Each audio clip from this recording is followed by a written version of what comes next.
और आइए आगे बढ़ते हैं। बात अब छत्तीसगढ़ की करेंगे, जहां कवर्धा में ध्वज के अपमान के मामले को लेकर हिंदू संगठनों में खासा आक्रोश देखा जा रहा है। 3 अक्टूबर की घटना होने के बाद जिले में धारा 144 लागू कर दी गई थी। इंटरनेट सेवाएं बंद थी और अब हालात पहले से बेहतर है। अब ऐसे में एक तरफ पुलिस का कहना है कि दोनों पक्षों पर नियम के तहत कार्रवाई की जा रही है, लेकिन पीड़ित परिवारों के परिजन प्रशासन की कार्रवाई पर बड़ा सवाल खड़ा कर रहे हैं। लोग कह रहे हैं कि पुलिस उनके साथ एक तरफा कार्रवाई कर रही है। खुलेआम तलवार लहराने वाले लोगों पर कार्रवाई करने में पुलिस के हाथ कांप रहे हैं। वहीं प्रशासन के अधिकारी इन बातों से साफ इनकार करते हुए नजर आ रहे हैं। हिंदू वीर दुर्गेश देवांगन का ये घर। और मेरे सहयोगी योगेश मिश्रा, छत्तीसगढ़ ब्यूरो चीफ, इस वक्त हमारे साथ जुड़ चुके हैं। योगेश, काफी दिन बीत चुके इस घटना को, और इस घटना के बाद से ये दावा किया गया था कि सच सामने आएगा, जो दोषी होंगे उन पर कार्रवाई होगी। तब भी ये सवाल खड़े हुए थे कि दोषी कौन है, क्या पुलिस उन्हें पहचानती है और पहचान कर भी उनके खिलाफ कोई एक्शन नहीं ले रही है। और अब ये सवाल उठ रहा है कि जो पीड़ित हैं उन्हीं को पुलिस परेशान कर रही है। आखिर ये चल क्या रहा है? क्यों इतने असमंजस में है पुलिस? किसके दबाव में है पुलिस? लावनी, देखिए, आपको याद होगा 3 अक्टूबर को सबसे पहले शाम को सुदर्शन न्यूज ने इस पूरे मामले का खुलासा किया था और हमने बताया था कि किस तरह से कवर्धा में भगवा ध्वज का अपमान किया गया और उसके बाद जो है एक दुर्गेश देवांगन नाम के युवक को भीड़ ने मारा। ये पूरा देश ने देखा सुदर्शन न्यूज के माध्यम से। और 3 अक्टूबर से आज 11 अक्टूबर हो चुका है। हम लगातार देख रहे हैं कि इस पूरे मामले में पुलिस बार बार ये कह रही है, प्रशासन बार बार ये कह रहा है कि जो व्यक्ति इस घटना से संबंधित वीडियो शेयर करेगा, साझा करेगा या पोस्ट डालेगा, उन पर हम कार्रवाई करेंगे। लेकिन जो तलवार लहराते नजर आ रहे थे, जो वहां पे एक युवक को पीटते नजर आ रहे थे लावनी, उन पर पुलिस कार्रवाई करने में अपने हाथ कांपते हुए उनकी नजर आती है लगातार। और इस मामले को लेकर के हम देख रहे हैं कि जो पीड़ित पक्ष है, अगर मैं दुर्गेश देवांगन के माता पिता की बात करूं, दुर्गेश देवांगन बहुत गरीब लड़का है। वो मध्यम वर्गीय परिवार से संबंध रखता है, रोज कमाने रोज खाने वाला है। लेकिन जब उसको लगा कि उसके भगवा ध्वज का अपमान हो रहा है लावनी, उसके बाद उसने विरोध किया। और उसके बाद जो वहां लोग थे, जो क्रूर मानसिकता के लोग थे, उन्होंने लगातार दुर्गेश देवांगन के साथ में हाथापाई किया। और हैरत की बात है कि जिस तरह से जानकारी हमारे पास आ रही है, ये पूरी घटना जब 3 अक्टूबर को हो रही थी लावनी, मैं आपको बता दूं, दुर्गेश देवांगन जब मार खा रहे थे तो वहीं पर कई प्रशासन के अधिकारी भी मौजूद थे, लेकिन किन्हीं ने भी इस पूरे मामले में जो मारने वाले लोग हैं उन पर कार्रवाई नहीं किया। अब जिसके विरोध में पूरे प्रदेश में गुस्सा देखा जा रहा है। 5 अक्टूबर को मैं आपको बता दूं, पूरे प्रदेश भर से जो हिंदू संगठन से जुड़े लोग थे वो कवर्धा पहुंचे हुए थे और सब ने इस घटना का विरोध किया है, पुलिस के कार्रवाई का विरोध किया है। और यह कहा है कि जो मार खा रहे हैं उन पर पुलिस एफआईआर दर्ज कर रही है, लेकिन जो मारने वाले लोग हैं, जो तलवार लहराते नजर आ रहे हैं, जो लगातार नारेबाजी करते नजर आ रहे हैं, पुलिस की हिम्मत नहीं कि उन पर कार्रवाई करे। तो इस मामले को लेकर के इसकी एक वजह क्या ये नहीं मानी जाए, अगर क्योंकि राजनीतिक संरक्षण विशेष समुदाय को प्राप्त है, क्योंकि यहाँ पर जिनका राजनीतिक संरक्षण है वो खुद उस समुदाय से आते हैं, तो कहीं ऐसा तो नहीं है कि इस वजह से भी पुलिस के हाथ पांव बंधे हुए हैं? सब कुछ जानकर भी आंखों पर पट्टी इसीलिए तो नहीं बांध ली गई है? बिल्कुल, देखिए, जो सवाल आपने खड़ा किया है यही सवाल जो है लोग यहाँ पूछ रहे हैं। कवर्धा से जो विधायक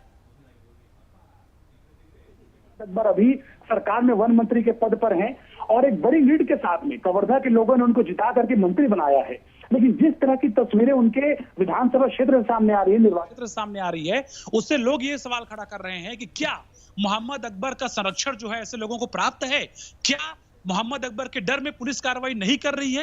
ये कई तरह के सवाल हैं जो लगातार लोग पूछ रहे हैं। हम शुरू से देख रहे हैं कि इस पूरे मामले में सरकार की तरफ से बार बार ये बात आ रही है, जिस तरह से जो सरकार के 3 मंत्री लावनी, मैं आपको बता दूं, मोहम्मद अकबर, रविंद्र चौबे और प्रेम साय सिंह टेकाम, अभी 2 दिन पहले वो मीडिया के सामने आए हुए थे। सबने संयुक्त बयान जारी किया और ये कहा कि भारतीय जनता पार्टी की पूरी साजिश है और ऐसी घटना जो हो रही है वो भाजपा का पूरी तरह से षड्यंत्र करार दिया गया है। लेकिन दूसरी ओर अगर हम ग्राउंड जीरो की बात करें तो स्थानीय लोग बता रहे हैं कि इसमें किसी भी तरह से पार्टी का एंगल नहीं आ रहा है, बल्कि विशुद्ध तौर पे ये पूरी तरह से भगवे का अपमान का मामला था। और इसीलिए जब एक युवक विरोध करता हुआ नजर आता है तो उसके ऊपर में लाठियां बरसाई जाती हैं, उसको जान से मारने का प्रयास होता है।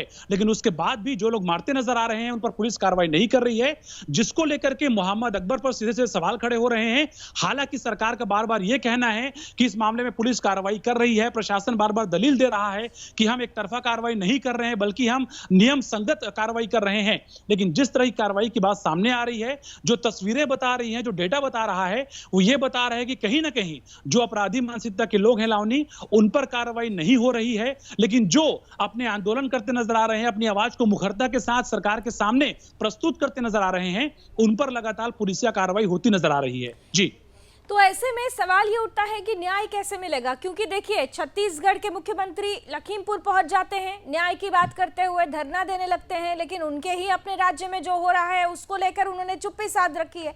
तो फिर वोट के तौर पर जो वहां हिंदू समुदाय के लोग हैं उनको नहीं देखा जाता है, क्योंकि पिटने वाला हिंदू समुदाय से है और पीटने वाले विशेष समुदाय से हैं और लगातार उन्हीं को ही संरक्षण, उन्हीं को ही बचाने की बात। तो क्या हिंदू वोट नहीं चाहिए वहां की सरकार को, वहां के मंत्रियों को, वहां के विधायक को?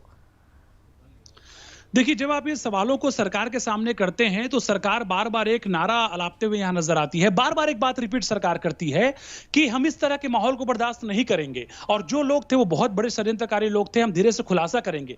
लेकिन खुलासा कब होगा, ये बड़ा सवाल है। इस पूरे मामले में हम शुरू से देख रहे हैं कि जिस तरह की कार्रवाई जो है, जो आरोपी थे उन पर होनी चाहिए थे, वो नहीं हुआ। हमने देखा कि किस तरह थाने को घेरने का प्रयास किया गया, किस तरह से पुलिस के द्वारा जो है आम लोगों पर लाठीचार्ज किया गया, जो हिंदू संगठन से जुड़े लोग हैं उन पर लगातार लाठियां भांजी गई, कई युवक घायल होते हुए नजर आए, कई युवक कैमरे के सामने आकर बोलते नजर आए कि हां हमको पुलिस ने मारा है। लेकिन हम देख रहे थे कि जो मार खाने वाले लोग हैं उनको ही पुलिस लगातार मार रही थी। और अगर आप सरकार से सवाल पूछेंगे, अगर आप प्रशासनिक तंत्र से सवाल पूछेंगे तो उनका यह कहना रहता है कि नहीं, विधि सम्मत कार्रवाई हो रही है। और जिस तरह से आपने भी उल्लेख किया, जब मुख्यमंत्री भूपेश बघेल लखीमपुर पहुंच जाते हैं किसानों के कथित तौर पर आंसू पोंछने के लिए, तो जाहिर तौर पर सवाल उनके ऊपर भी उठ रहा है कि आपके राज्य में एक जिला जल रहा था, आपके राज्य में एक जिले में इंटरनेट सेवाएं बंद थी, आपके राज्य में एक जिले में धारा 144 लागू था, आपके राज्य में एक जिले में नवरात्र के पावन पर्व के दौरान भी लोगों को घरों से बाहर निकलने की अनुमति नहीं थी। लेकिन मुख्यमंत्री भूपेश बघेल कहां पहुंचे हुए थे? उत्तर प्रदेश, जहां पे उनको कुल मिलाकर के राजनीतिक बयानबाजी करनी थी, राजनीति रोटी सेकनी थी। तो कुल मिलाकर के मुख्यमंत्री भूपेश बघेल के ऊपर न सिर्फ विपक्ष, लावनी मैं आपको बता दूं, आम लोग भी सवाल पूछ रहे हैं, ये पूछ रहे हैं कि मुख्यमंत्री क्यों नहीं कवर्धा के बारे में उस दौरान बोलते नजर आए, मुख्यमंत्री क्यों नहीं उस दौरान केवल लखीमपुर के रंग में रंगते हुए नजर आए, मुख्यमंत्री क्यों आखिर लखीमपुर को छोड़ करके यहां के बारे में ध्यान देते नहीं नजर आए? ये तमाम तरह के ऐसे सवाल हैं जो लगातार उपस्थित नजर आ रहे हैं और लोग ये सवाल प्रशासन से, सरकार से पूछ रहे हैं कि आखिर क्यों, जब एक जिला जल रहा था, जब एक जिले में पूरी तरह से दंगा का माहौल बन चुका था, जब एक जिले में धारा 144 लागू कर दिया गया था, तो क्यों प्रदेश के मुखिया, प्रदेश के मुख्यमंत्री भूपेश बघेल केवल और केवल लखीमपुर को लेकर बयान देते नजर आ रहे थे? क्यों उन्होंने कवर्धा के मामले को लेकर कुछ नहीं कहा? तो जाहिर सी बात है, चूंकि लोगों ने सरकार को यहां बनाया है, कांग्रेस यहां सत्ता पर बैठी हुई है, तो जाहिर सी बात है अगर किसी तरह की अनियंत्रित वाली स्थिति आती है, किसी तरह अगर तनाव की स्थिति आती है, तो निश्चित तौर पर सवाल सरकार से पूछा जाएगा, सरकार से मुखिया से पूछा जाएगा और सरकार के साथ में जो सरकार के मंत्री हैं, जो स्थानीय विधायक हैं मोहम्मद अकबर, उनसे पूछा जाएगा, प्रशासन के अधिकारियों से पूछा जाएगा। और यही सवाल जो है लगातार हम लोग पूछते नजर आ रहे हैं ना। यहाँ पर तो ये दिख रहा है कि टोपी पहनाई जा रही है, सरकार की तरफ से रिएक्शन आता है कि देखिए कार्रवाई हो तो रही है, प्रशासन कह रहा है हम कार्रवाई कर तो रहे हैं, सरकार कह रही है कि हम अच्छे जो सही हैं उनको न्याय दिलाएंगे, जो गलत है उनको कटघरे के पीछे खड़ा करेंगे। लेकिन यहाँ पर दो सवाल मुझ पर जानना चाहती हूँ। एक तो ये कि ये कहा जा रहा है कि प्रशासनिक अमला बार बार लोगों से कह रहा है कि वीडियोस हमें भेजिए, हम सत्य की जांच करेंगे, लेकिन जब उन्हीं वीडियो को लोग पब्लिक प्लेटफॉर्म पर ला रहे हैं तो उसे लेकर कार्रवाई की जा रही है। ये दो तरफा कार्रवाई क्यों? जिन्होंने हिंसा किया उनके खिलाफ भी अज्ञात लोगों के खिलाफ मामला दर्ज किया जाता है, जबकि चेहरे सामने हैं। तो ये इस कार्रवाई को हम क्या नाम दें?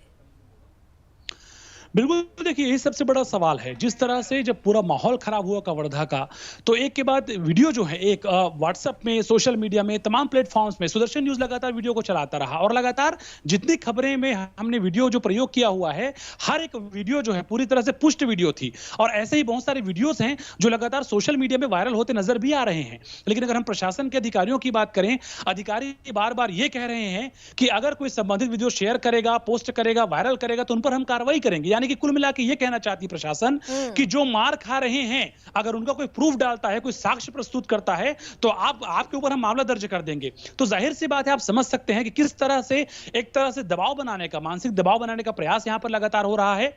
और इसीलिए हम देख रहे हैं कि चाहे विश्व हिंदू परिषद की बात करें, चाहे बजरंग दल की बात करें, तमाम हिंदू संगठन सीधे सीधे मामले को लेकर मुखर होते नजर आ रहे हैं। अब से कुछ देर पहले ही जो प्रदेश विश्व हिंदू परिषद मुख्यालय है वहां मैं खुद पहुंचा हुआ था। वहां लोगों का कहना है कि कल जो है बड़े स्तर पर इस पूरी घटना का प्रतिकार किया जाएगा, हर एक जिला मुख्यालयों में बड़ा प्रदर्शन होगा और जिस तरह से पुलिस और प्रशासन के लोग जो एक तरफा कार्रवाई करने में लगे हुए हैं उनको बख्शा नहीं जाएगा और सवाल प्रशासन से पूछा जाएगा। यानी कि यह कह सकते हैं कि आने वाले दिनों में जो हिंदू संगठन के लोग हैं लावनी, और जो मार खाने वाले लोग हैं, जो उनके परिवार है, वो चुप नहीं बैठने वाले हैं। और सीधी सी बात है, अब इस मामले को लेकर के जो संगठन से जुड़े लोग हैं, जो आम लोग हैं, जो सामाजिक कार्यकर्ता हैं, बिल्कुल सरकार के सामने एक बड़ी चुनौती है। चुनौती इसलिए भी है क्योंकि ये आस्था को नुकसान पहुंचाने का मामला है।